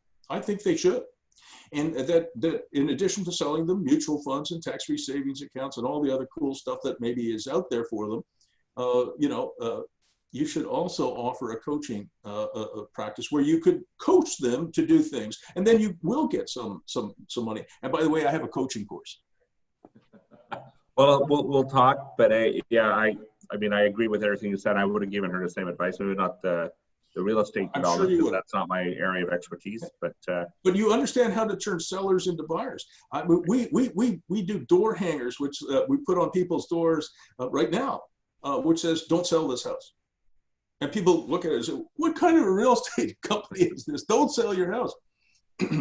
It's a fantastically effective. We turn sellers into buyers. I have one rich dentist who doesn't really like the financial planning industry either, at least the part of it that is kind of a ripoff. And he came to me. He was one of my first coaching clients, Kirk, and he came to me, and he really likes real estate. He makes about $3 million a year. He owns 3 dental practices. He's doing quite well, and he wanted to retire with $900,000 a month in net operating income from a real estate portfolio. We worked backwards. It meant he wanted to buy 300 duplexes and triplexes, which he did. So over the next 7 years, that's what he did, and we helped him do that. So we turned sellers into buyers, and when he got to 307 properties, I told him, his first name is John. I said, "John, now you got to stop. Now you got to turn around and start paying off these mortgages." We put them all on 11-year amortization. So by the time he's 60, they'll all be paid off. And he will end up with over $1 million a month in income from his real estate portfolio. And I have done the same thing, by the way. I have a number of professional football players who play in the National Football League and a few hockey players in the NHL. And I put them on a program as well.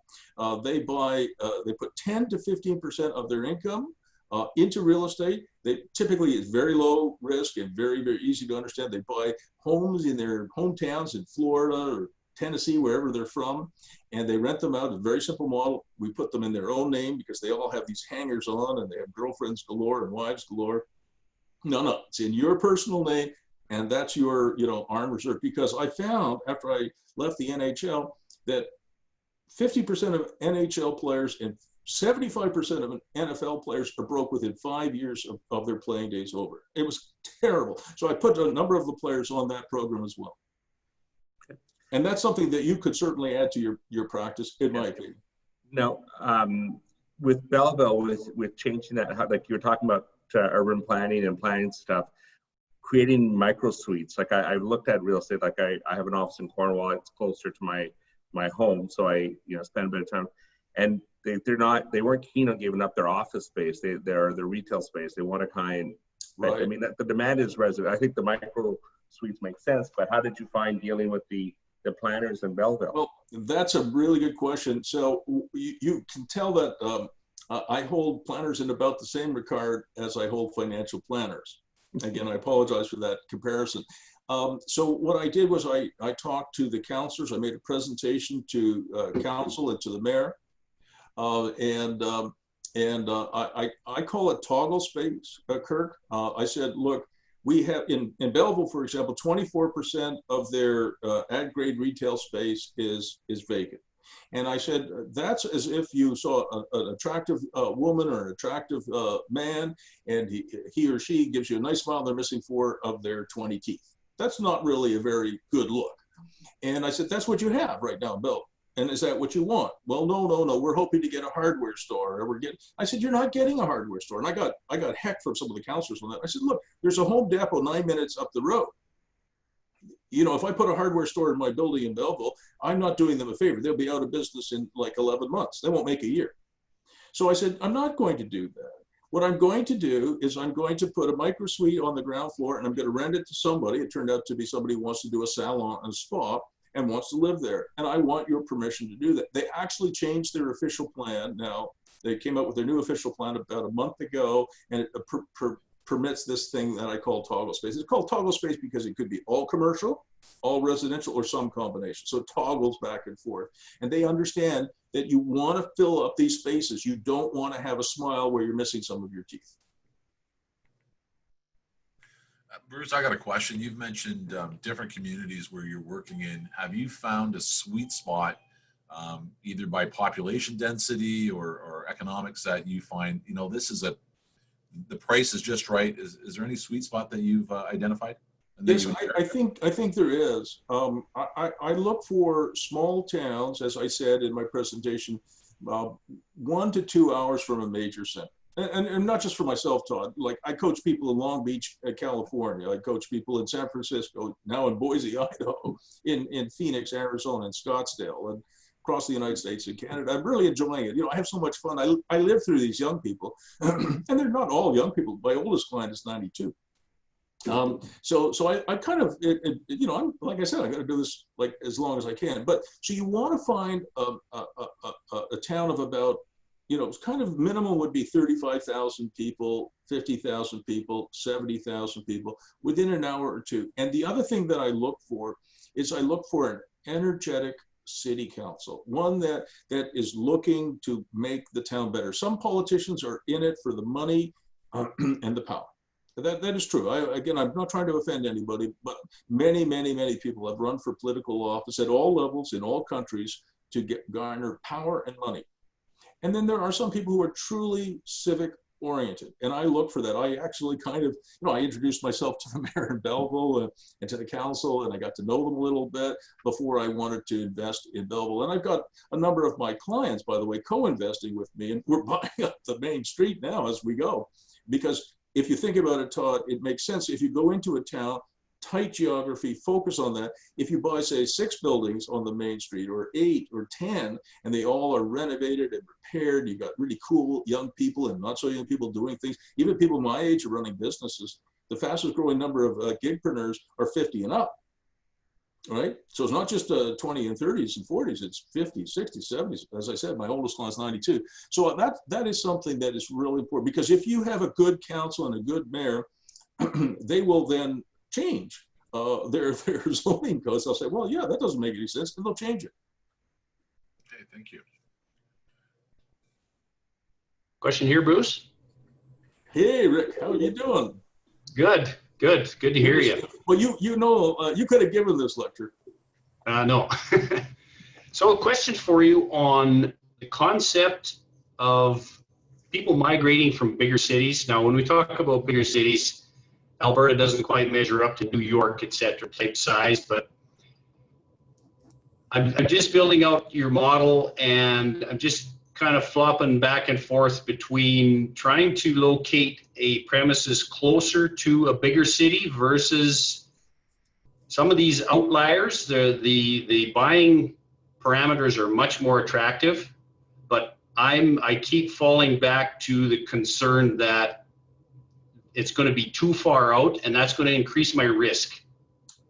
That is a very, very strong point. And one of the advantages that you have in Alberta that we don't have in places like Toronto or Ottawa is that even the bigger towns like Edmonton, Calgary it's terrible to say this, but there's tremendous opportunity in these bigger towns right now. The number of industrial buildings, for example, in Edmonton and in Calgary and in Saskatoon and in places out west, in Winnipeg as well, although less so in Winnipeg, but certainly in Alberta and Saskatchewan, the number of these very large industrial buildings that are empty is a tremendous opportunity for the model that I showed, the Cadillac workspace model, which I like so much. And I'm doing one of those myself as we speak in Ottawa. So if you could find properties in Calgary or in Edmonton, you can de-risk it because there's no need to go to Belleville. The reason I went to Belleville is I love the town. I love the people there. You know, they're so nice. I really like the council, very forward-looking and progressive, and you could buy property for less than you could build a doghouse for. You can do that in Alberta right now because, oh my gosh, as tough as it is in Ontario and in many parts of the United States, Alberta is really something. Yeah. Okay. Thank you. Next question. Anyone else? Yeah. Hi again.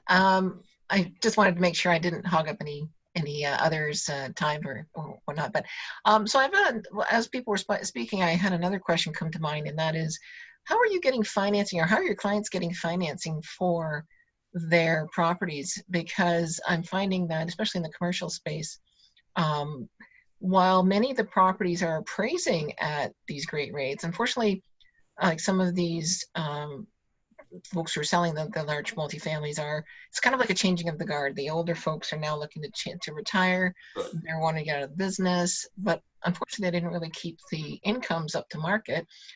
Some of them didn't even do regular, rent increases and such. So from a financing perspective, the lenders are looking at, especially from a commercial mortgage, looking at the income generated with the property, and the income's not sustainable. Yet the appraisers are appraising these properties at these great, values, and so many of the lenders are coming in like 50, maybe 60% loan to value. So yeah, exactly.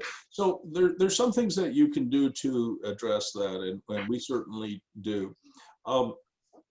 And a lot of people maybe on this call don't agree with me, but I think speed to financing and availability of financing is probably more important than the cost of the financing. So for example, let's say, Anna, you and I bought a building together, and we say, oh, we could go to the Bank of Nova Scotia and get a loan at 3% or 3.5%. Well, that's in theory. But you probably already know this. Canadian banks have a terrible habit of only lending money to people who don't need it, right? So if you're a rich dude and you go to the Bank of Nova Scotia, and I'm picking on them, but it doesn't matter, Royal Bank of Canada, CIBC, TD, National Bank, they will certainly, come on in, Anna, how are you today? And they'll ask you for information, that's just endless requests for information. And then after 4 or 5 or 6 months, they will say, oh, no. That is what. So with my clients, and I coach about 2,500 of them in total, we go a different route. So we go private financing, and we go B lenders, and you're not paying 3% or 2.5%. You're paying 4.99% or 5.99%, but the speed is completely different, right? And the other thing that we've been able to do recently is, if we can get the buildings appraised and then reappraised as if completed, we can also get these private lenders to agree to the equity pickup. And that's really important. So let's say you have a building that you bought and renovated for, say, $600,000, but the appraiser said, no, once it's finished, it'll be worth $800,000. We can get the private lender to advance 65% of the $800,000 instead of 65% of the $600,000. That's a big difference, and it really helps entrepreneurs. And then after you rent stabilize it, and you've had 1 or 2 years of operations, and it's showing better rents and better returns, then you can go back to the Bank of Nova Scotia and the Royal Bank and say, hey, look at this, look at my pro formas, here are my statements, and then you can get 3 or 4% money instead of 6 or 7 or even 8% money. It's the availability of financing and the amount of financing that's more important, as long as you're buying smart. In other words, if you go into a competitive situation and there are 14 bidders and you overpay for real estate, you're doomed. And you have to be disciplined. And so the kinds of stuff that I do and my clients do, like Shadowlac, Shadi Fahal in Kingston Waterloo, Kitchener Waterloo, excuse me, bought that fantastic building for $15 a square foot, that an 80,000 industrial, but nobody else wanted it, because this is what's the point of buying a substandard industrial building that's going to be vacant for the next 5 years? Except Shadi has a business model, and he's implementing it very effectively. So I think there's tremendous opportunity, and I don't want to just focus on real estate, but I am a real estate guy, so we're talking real estate, but there's tremendous opportunity. But you just have to know, first of all, you have to have a model, business model, and you have to have a plan, and you have to know what you're doing. That's why they come to coaching. Yeah. All right. Thank you. Anytime. Anyone else? Todd, I had a question there. Oh, awesome. Kelly, go ahead. Yeah, Bruce Kelly Youngdale. I have a manufacturing site here in Ottawa, yet we lease our building. So I was curious what your thoughts were on connected corporations that are separate between operating and real estate, and what are the potential drawbacks, associated with establishing the operating real estate company. So Kelly, I think I got your question. Can you hear me okay? Kelly, can you hear me okay? Yes. Kelly's signal's just going out a little bit. Is he still there? Yeah. So, Kelly, give me a thumbs up, okay? Okay, so to answer your question, that is a wonderful question. I'm going to hold something up and I'm going to see if you can solve this equation, all right? You're going back to school now. Can everybody see this? Now, Kelly has just solved that equation. When does 1 equal 2? And the answer to that question is exactly where I think Kelly is going. I hope I'm answering the question. I have a lady client. She's a wonderful client of mine, and she owns a spa, a big spa, and is very successful. 15,000 square feet, makes lots of money. And she has the land, the building, and the operating business. It's all just one bowl of spaghetti. So it's all wrapped up together. Okay, you with me on that, Kelly? Just one. And she doesn't differentiate between the land, the building, and the spa operation. It's just all a big mishmash. And I said, that is a mistake, in my opinion. What she should do is she should have her operating company separate with its own financial statements and its own bottom line. She should have a real estate company that owns the real estate, the land and the building. The operating company rents from the real estate company at the fair market value, not higher, but not lower either. And so the real estate company has its own bottom line. And over time, I said, the operating company will have the discipline of paying proper rent. You will find ways to improve the operation because it's distinct and it has its own management team, same in the real estate. And then up here, so there's a tripod. Up here is your holding company.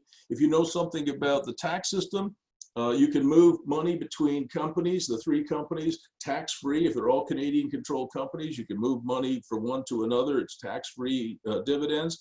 And the real estate company also generates something called the capital dividend account, which eventually allows you to pay out some of your earnings tax-free to the shareholders.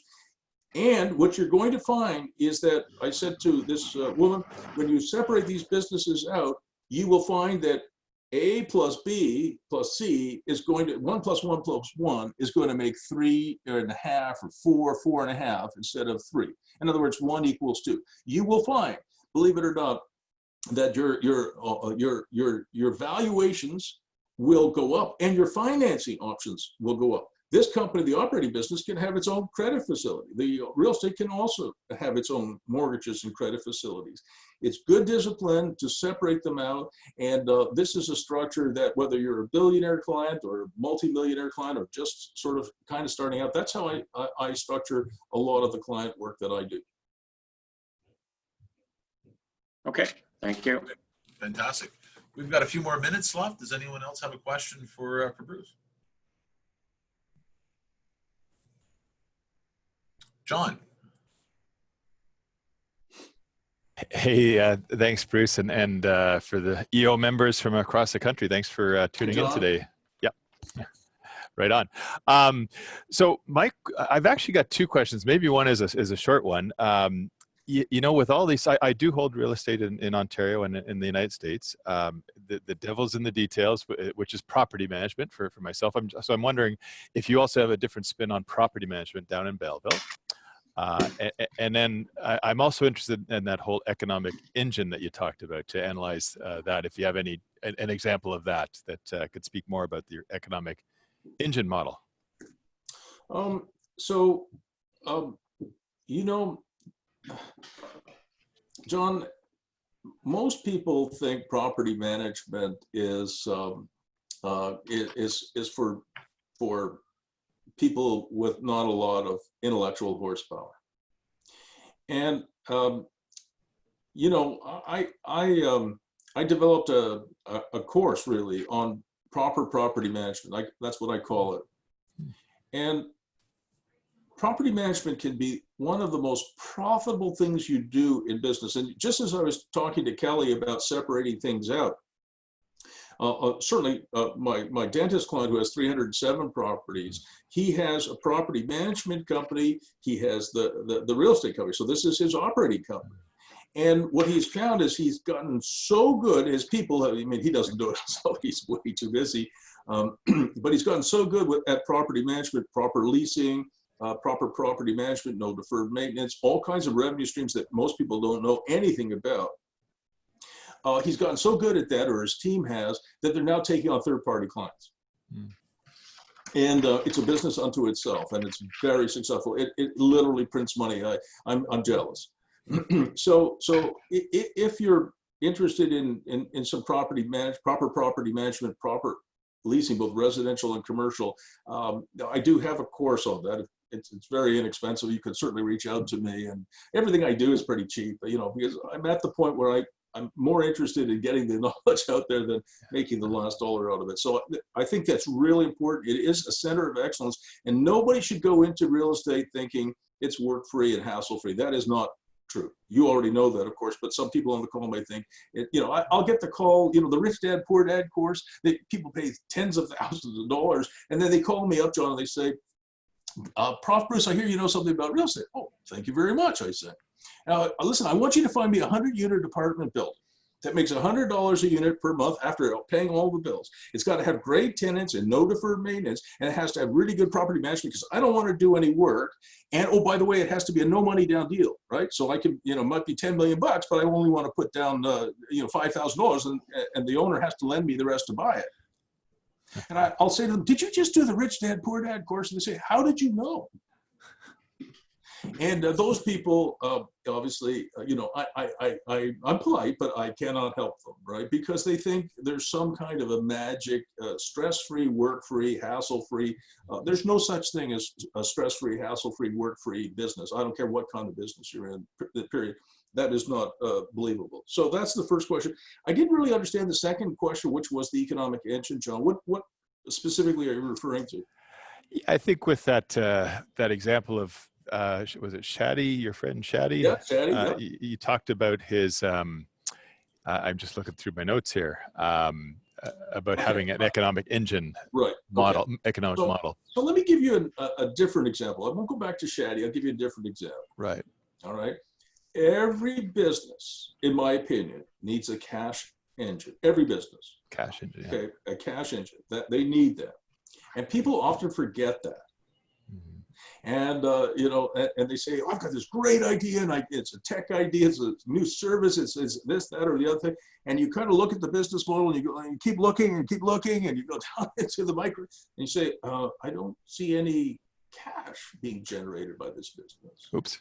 Oh, no, but it's a great business. No, I don't think it is, okay? I mean, Airbnb has cash. You know, it has a good idea, but it also has cash, right? It has a cash engine. It's a very good one too. So I'll give you an example. I have a developer that I've been coaching for some time now. It's one of my first clients, really good developer. And even though I said there are 4 ways to get poor, including land development, he is very good at what he does. And he builds anything from 15-unit buildings to 35-unit apartment buildings. Beautiful, just beautiful. 2-bedroom apartment buildings. And they are rental apartment buildings, okay? So most people, young people will come to me, John, they'll say, hey, listen, I want to build a 35-unit condo building because I can make cash. My cash engine is the sale of the condos. I go, I don't think so.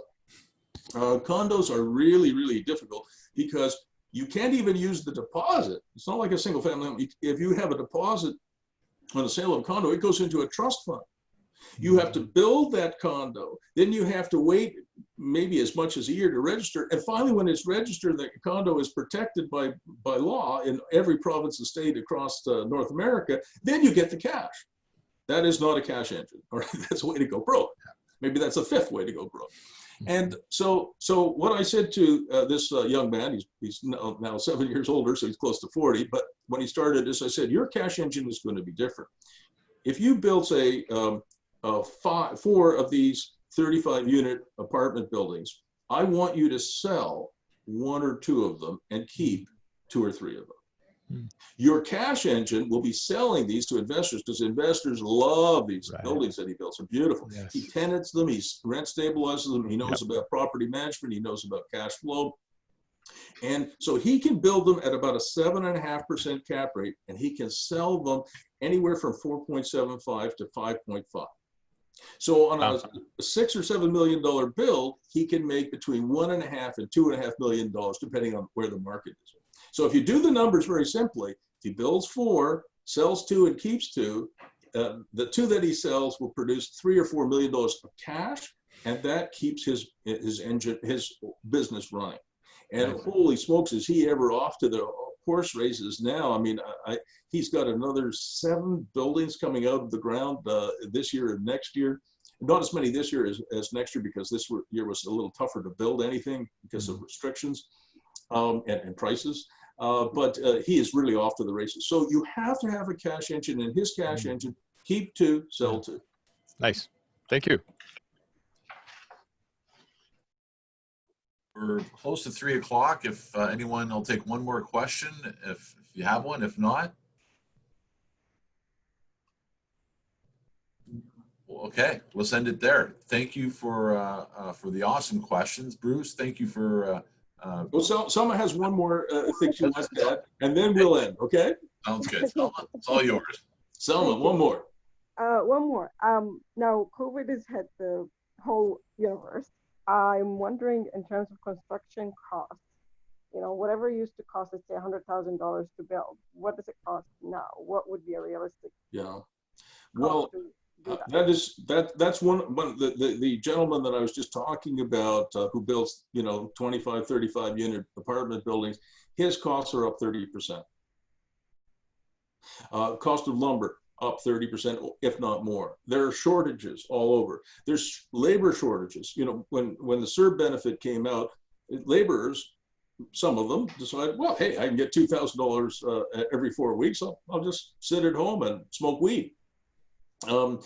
Which is okay. I don't mind. I've got 5 kids. I imagine maybe they've smoked weed once or twice, and I perfectly understand that. But costs are up, and so he had to reduce his program this year, and he will ramp up a little bit more next year. But until this pandemic is behind us, it is going to be tough to bring our costs in line. I think construction costs are up significantly, even for small renovations. I mean, the renovation we're doing in Belleville, is up. People that we were able to hire a year ago at $35 and $45 an hour are now getting $55 and $65 an hour and $85 an hour. So even a small town like Belleville has experienced quite a bit of inflation in the trades.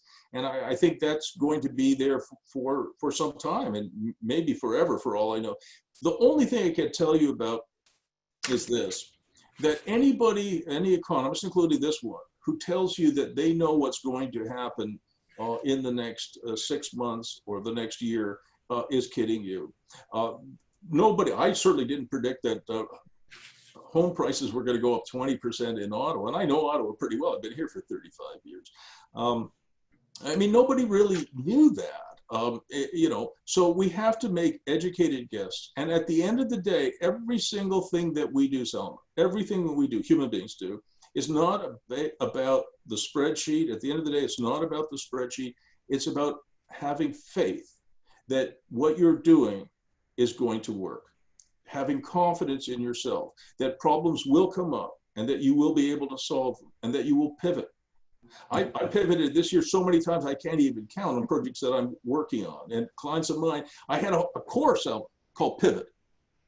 Because you just have to be, and I'm 69, you have to be flexible, you have to be prepared to change, and you can't do what you've done in the past in a situation that we're facing here. But as I said in my presentation, I really believe for everybody on this call that if you think through what is possible today, there are historic opportunities for people who know what they're doing. And Todd, I want to thank you and EO for inviting me here today. I've really enjoyed it. I hope I've done a good job for you and for the team here. Thank you. Thank you. And some housekeeping, folks.